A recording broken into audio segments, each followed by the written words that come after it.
All right, Larry Krueger here from the Pig and a Pickle Krug Show with a little 49er recap of all that happened down here in Santa Clara on Thursday. All right. Well, not a lot going on. 49ers, of course, getting ready for Week 18 and a game against the Rams. And, of course, we're brought to you by Pig and a Pickle, the best barbecue in all of Northern California. Check them out in Emeryville and Corte Madera. They're open 7 days a week from 11 a.m. till 8 p.m. or until they run out. Pig and a Pickle, the best barbecue you're going to find. Also, this video brought to you by Underdog Fantasy. Check that link in the description. Use the promo code Krug, and they will match you up to your first $100. Well, the Niners were on the practice field today, and Brock Purdy and Sam Darnold split reps with the first team. Of course, Purdy's not going to play in the game in Week 18 against the Rams. Sam Darnold is going to play, and I expect Darnold to play the entirety of the game.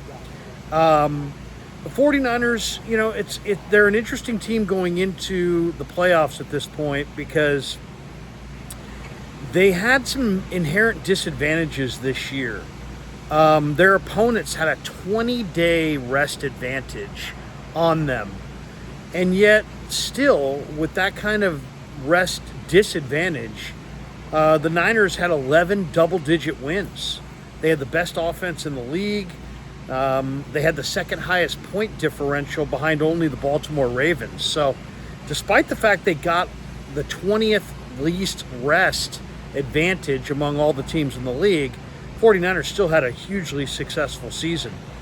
Another thing I think that was kind of interesting is that, and I asked Brock Purdy about turnovers, really if you say what's the Niners' biggest flaw, and there was a great article on Niners Nation by my good friend Kyle Posey, who said that, the Niners' biggest flaw has been interceptions. In Brock Purdy's, in the 4 losses that the Niners have had this year, Brock Purdy's thrown 9 interceptions on 120 pass attempts. 3 of Purdy's losses have come against teams like Cleveland, Baltimore, and Minnesota. Those are 3 of the best 4 defenses in the NFL. And yet, when I asked Brock, I said, how do you get to that mindset of balancing staying aggressive with taking care of the football? And he's like, it's just something that he focuses on, that he, tries to think about and always know to try to take as good care of the football as he possibly can, but at the same time, maintain that aggressive attitude to attack down the field. A couple other notes from today. Ben Bartch got work at center at practice. Chris Forrester indicated that Bartch may get some time at center against the Rams in Week 18. If you're asking me my guess as to which players are going to be called off the practice squad, I'm not 100% sure, but I would probably guess Taylor Hawkins, the safety, and maybe Jeremy McNichols, the running back. I was talking to Matt Barrows, and he said, you know what? Those would be his guesses, that McNichols and Hawkins would be called off the practice squad.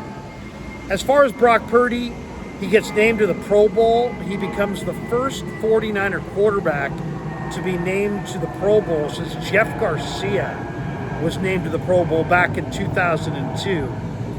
And, there's been some talk, Steve Young was talking about it on KMBR, that, is it best for Brock to take 3 weeks off, and kind of debating the value of rest versus, getting rusty in those 3 weeks. And Purdy said, hey, I'll be fine. It's not like I'm going to be sitting on the couch. He's going to be very involved in practice, just like he would leading into a game that he plays in. And he didn't seem like he thought it was a concern. We talked to Mooney Ward today in the locker room. He said that Brandon Ayuk should have made the Pro Bowl. And he said when he looked at the list of Pro Bowl wide receivers that there was one receiver that he felt that Ayuk should have made it over. My guess is that receiver's Puka Nacua of the Rams. Ayuk had 1,317 receiving yards this year. He did it on 97 targets. Where if you look at some of the other receivers who had great years, they had great years, but they did it with far more targets. Ayuk was not only productive this year, but he was incredibly efficient. The Niners led the NFL with 9 Pro Bowlers. They also had a slew of alternates, including almost their entire offensive line. Steve Wilks, by the way, today was ranked as the number 2 defensive coordinator in the NFL, according to the NFL's Players Association. If you're wondering who was number 1 on the list, it was actually Aaron Glenn of the New York Jets, which I thought was really surprising. Jets had a really good year. Glenn's really thought of as an up-and-comer, but the Jets are woefully out of the playoff race. But still, Aaron Glenn respected as the number 1 defensive coordinator, according to the people at the NFLPA. And then Steve Wilks also mentioned that he's really pleased with what Clelin Ferrell has done at defensive end. I mentioned to him that Ferrell's been really, really good at the beginning of halves, in the beginning of games, and I was wondering if his endurance, it needs to be worked on. And he said, he's fine with his endurance. He said Kyle tracks, GPS on this guy and all the players, and says that, Ferrell runs almost as far as some of the skill position guys do. So there's a lot of hustle in his game.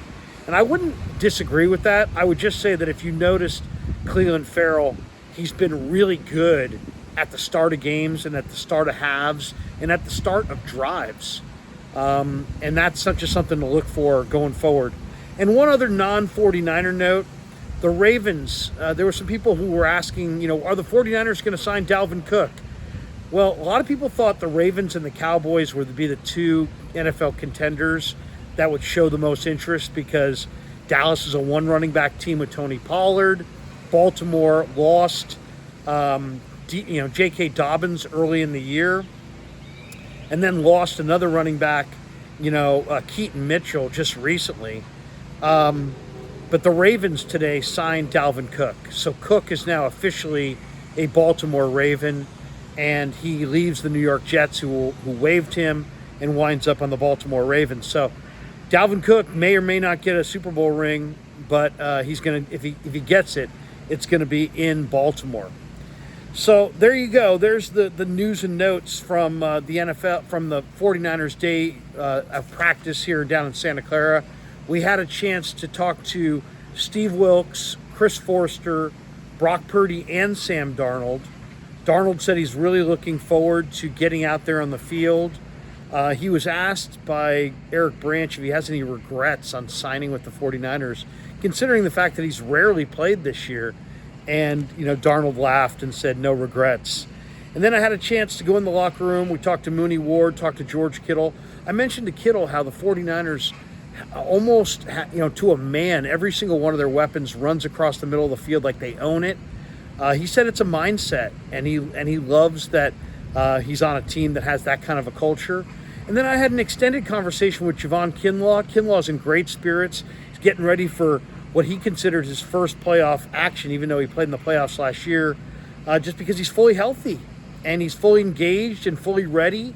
And he feels like, he's excited about the opportunity as a healthy player this year to make an impact in the playoffs. So check that interview out on my YouTube channel as well, The Krug Show. Love sitting there and rapping with Javon Kinlaw. We talked a little bit about Christmas and what he got his girls and how the holidays have gone for him. Good little dialogue with Javon Kinlaw. Thanks to Pig and a Pickle for being the title sponsor of The Krug Show. Thanks to Underdog Fantasy for sponsoring this video. Thanks to all you guys for supporting The Krug Show on YouTube.